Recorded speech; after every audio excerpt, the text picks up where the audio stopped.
नमस्कार दोस्तों, मेरे YouTube चैनल पर आपका स्वागत है। आज की कहानी है जब बहू ने बूढ़े माता पिता से खाने और दवाइयों के खर्चों का मांगा हिसाब तो क्या हुआ। अरे अरे, ये क्या कर रहे हैं जी आप, सामान क्यों बांध रहे हैं? सुनंदा जी ने रामशरण जी से पूछा। हम अपने घर जा रहे हैं, अब यहाँ एक पल भी नहीं रुकना, समझी तुम? डपटते हुए रामशरण जी ने कहा। अरे धीरे बोलिए ना, बेटा बहू सुन लेंगे, सुनंदा जी ने विनती करते हुए कहा।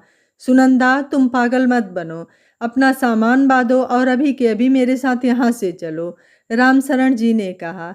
अजी, इतनी रात में हम कहाँ जाएंगे, और ये हमारे ही तो बच्चे हैं, कुछ बोल भी दिया तो क्या हुआ? सुनंदा जी धीरे से बोली।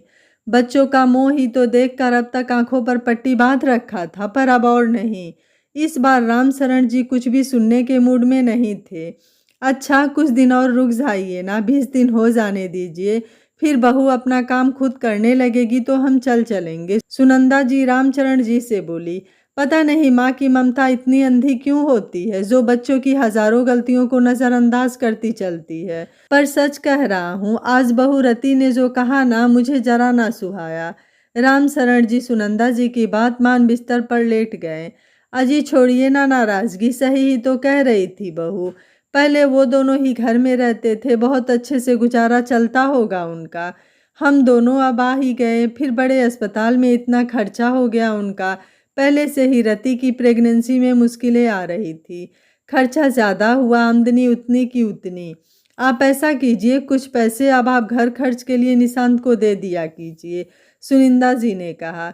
सुनंदा, एक बात बताओ, हमारा एक बेटा कितनी मन्नत से हुआ, शादी के 10 साल बाद। फिर हमने उसकी हर ख्वाहिश पूरी की, ब्याह भी पसंद की लड़की से किया। मेरी अनिच्छा के बावजूद तुमने उसका सदैव साथ दिया। रति यहाँ अपने मम्मी पापा को बुलाए रखती है, वो भी यहाँ आकर महीनों रहते हैं। अब जब बच्चा होने वाला था तो चले क्यों गए? बेटी और उसके बच्चे के लिए तो उनको यहीं रहना चाहिए था, पर इसने हमें बुलाया टिकट भेजकर, ताकि तुम उनकी सेवा करो, और जो खर्च बढ़ रहा है वो तो इसके मम्मी पापा के समय भी इतना ही होता होगा, तब तो रोना नहीं रोती होगी।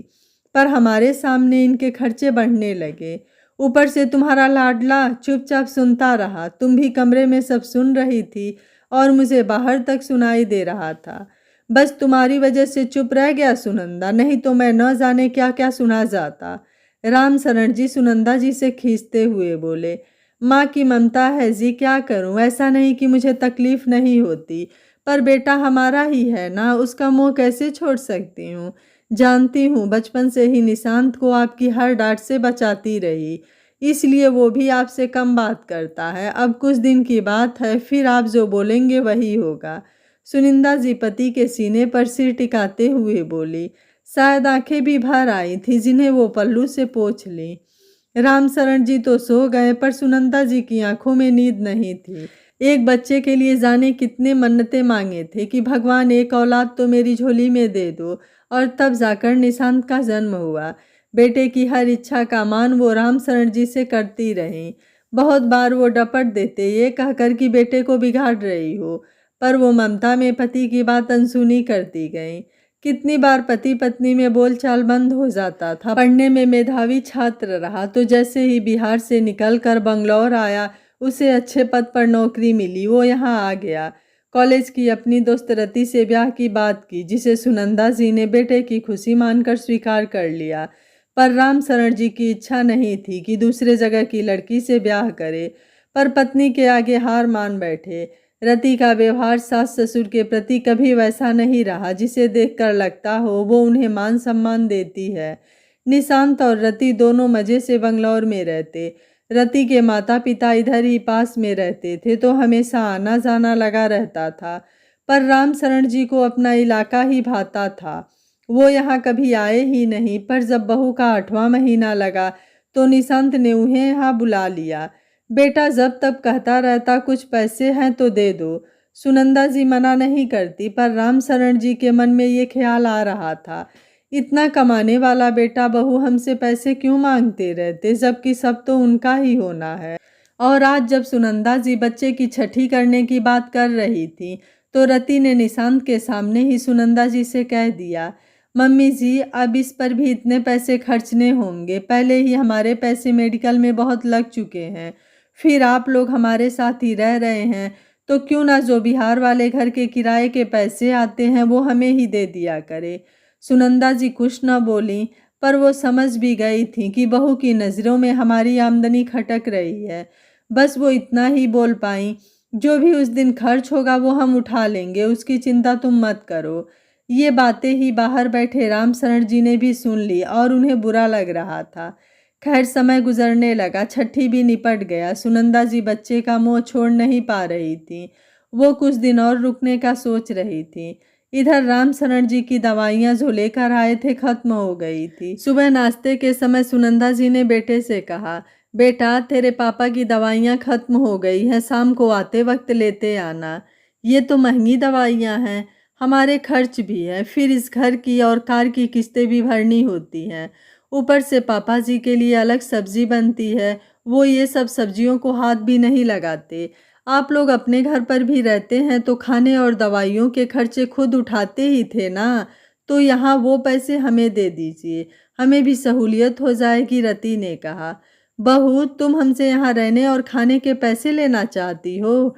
जब तुम हमारे पास आती हो तो वहाँ से बहुत कुछ लेकर आती हो, हम तो उसका हिसाब नहीं लेते क्योंकि तुम हमारे बच्चे हो, पर आज तो तुमने हद ही कर दी। और बेटा तू कुछ क्यों नहीं बोल रहा? सुनंदा जी ने उखड़ते हुए निशांत से पूछा।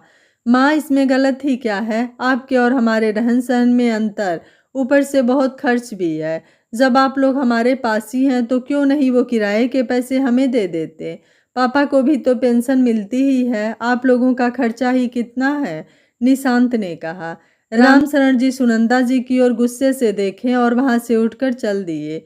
बेटा तेरे पापा तो उसी दिन सामान बांध कर चलने को कह रहे थे, पर मैं ही तुम सबके मोह में पड़कर यहाँ रुकी हुई थी।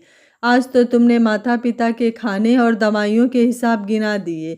जरा ये भी बता दे, जब तेरे सास ससुर आते हैं तो वो भी अपना खर्चा करते होंगे, आखिर वो तो और पैसे वाले हैं। सच कहना बहू, लेती हो पैसे माता पिता के आने पर? सुनंदा जी कहकर उठी और कमरे में जाकर सामान बांधने लगी। चलिए जी, बहुत बेइज्जती करवा ली अपनी, अब और नहीं। जिस बेटे को बाप की दवाइयाँ लानी भारी लगे उस घर में रहना बेमानी है। सुनंदा जी की आंखों से आंसू बह रहे थे। राम शरण जी ने उसी दिन की टिकट बुक की और कैब बुलाकर निकलने लगे। जाते जाते बेटे को इतना ही बोले, वो घर तुम्हारा भी है, पर अब जब कभी आओगे अपने परिवार के खाने पीने के खर्च खुद उठाना। और हाँ, जैसे तुम्हारी पत्नी तुम्हारे माता पिता के रहने खाने और दवाइयों का खर्च मांग रही है, तुम भी उसके माता पिता के आने पर ज़रूर लेना। हिसाब तो हिसाब होता है ना, बराबर का होना चाहिए। कहते हुए राम शरण जी कार में बैठकर निकल गए। निशांत रति की ओर देख रहा था, उसकी बातों में या अपने माता पिता का दिल दुखाया था। गुस्से से भरा रति से बोला, मिल गई कलेजे को ठंडक, अब करो काम और करती रहो हिसाब। याद रखना, अब कभी तुम्हारे माता पिता भी आए तो उनसे भी पैसे ज़रूर लेना, नहीं तो उन्हें यहाँ बुलाया तो मुझसे बुरा कोई नहीं होगा। राम शरण जी अपने घर पहुंचकर चैन से रहने लगे। हाँ, तकलीफ तो बहुत हुई बेटे के व्यवहार से, पर अब समझ गए आज के समय में परिवार का मतलब पति पत्नी और उनके बच्चे ही होते हैं, जब तक उनका ब्याह नहीं हो जाता। निशांत ने बहुत बार फ़ोन कर अपनी गलती की माफ़ी मांगी, पर एक माँ ने माफ़ कर दिया, पर एक पत्नी अपने पति के लिए माफ़ नहीं कर पाई। यह कहानी आपको कैसी लगी, आप मुझे अपनी राय कमेंट बॉक्स में ज़रूर दीजिएगा। वीडियो पसंद आया है तो वीडियो को लाइक शेयर एंड चैनल को सब्सक्राइब कर लीजिएगा। Thank you for watching. मिलते हैं अगली कहानी में।